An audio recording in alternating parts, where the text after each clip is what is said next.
ગ્રેડમાં ભણું છું અને હું મારા લાઈફમાં જે બનાવ બન્યો એ હું અહીંયા શેર કરવા આવી છું. હું લાસ્ટ વીક હું જેવી સ્કૂલથી આવી હું બહુ જ અલગ હતી. મને નથી ખબર મારા જોડે શું થઈ રહ્યું હતું. મને નથી ખબર હું કોણ છું. મને એવું જ હું જે બોલી રહી હતી એના પર જ કંટ્રોલ નહોતો. મારા શબ્દો પર મારો કંટ્રોલ જ નહોતો. હું મારા પેરેન્ટ્સને મારી મમ્મીને હર્ટફુલ વર્ડ્સ કહી રહી હતી જેને હું બોલવાની નથી ચાહતી બટ મારા મોઢામાંથી જ નીકળતા હતા.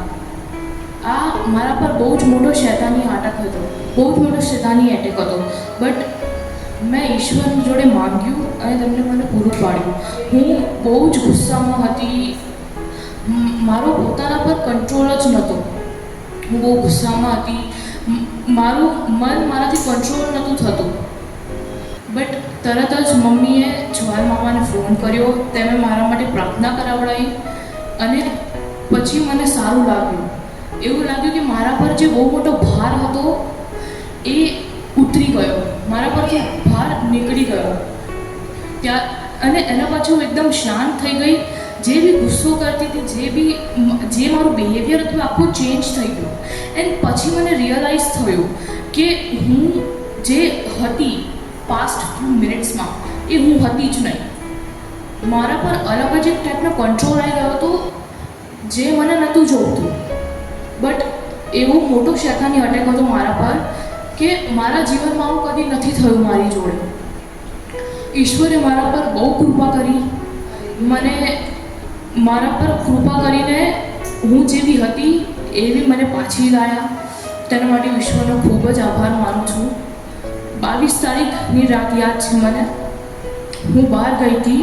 હું પછી અહીંયા આવી. મેં એ સન્ડે મિટિંગ અટેન્ડ નથી કરી. હું અહીંયા આવી. મેં પ્રાર્થના કરાવડાવી જવાલ મામા જોડે. એન્ડ એ પ્રાર્થનામાં મારું આખું જીવન બદલાઈ ગયું. એવું લાગ્યું કે બહુ મોટી એનર્જી જે પોઝિટિવ નથી એ મારી બોડીમાંથી આમ નીકળી ગઈ અને જે બી ભાર હતો એ આખો જતો રહ્યો. જે બી ભાર હતો એ ખાલી થઈ ગયો. એકદમ લિબરેટ થઈ ગઈ બધી શૈતાની વાણાઓથી એવું મને લાગ્યું. અત્યારે હું રોજ બાઇબલ વાંચી શકું છું. પહેલાં મારું મન નહોતું લાગતું. મારું પહેલાં ભણાવવામાં મન નહોતું લાગતું. ખોટા રસ્તાઓમાં જતી હતી. અત્યારે બી બહુ બધા એવા ખોટા વિચારો ડેફિનેટલી આવે છે. બટ હવે ઈશ્વરે મને એક એવી શક્તિ આપી છે કે હું એને કંટ્રોલ કરી શકું છું. જે બી નેગેટિવ થોટ્સ છે મારા મનમાં, જે બી ખોટી વસ્તુઓ કરવાના થોટ્સ છે મારા મનમાં, તેને હું ઇગ્નોર કરું છું અને જે વસ્તુ ઈશ્વરને ગમે છે એ હું કરી શકું છું. તેના માટે હું ઈશ્વરનો ખૂબ જ આભાર માનું છું. હું 22 સપ્ટેમ્બર એ દિવસે મારી બેસ્ટ ફ્રેન્ડનો બર્થડે હતો. ત્યાંથી હું પાછી આવી હતી. એ દિવસ હું નહીં ભૂલું.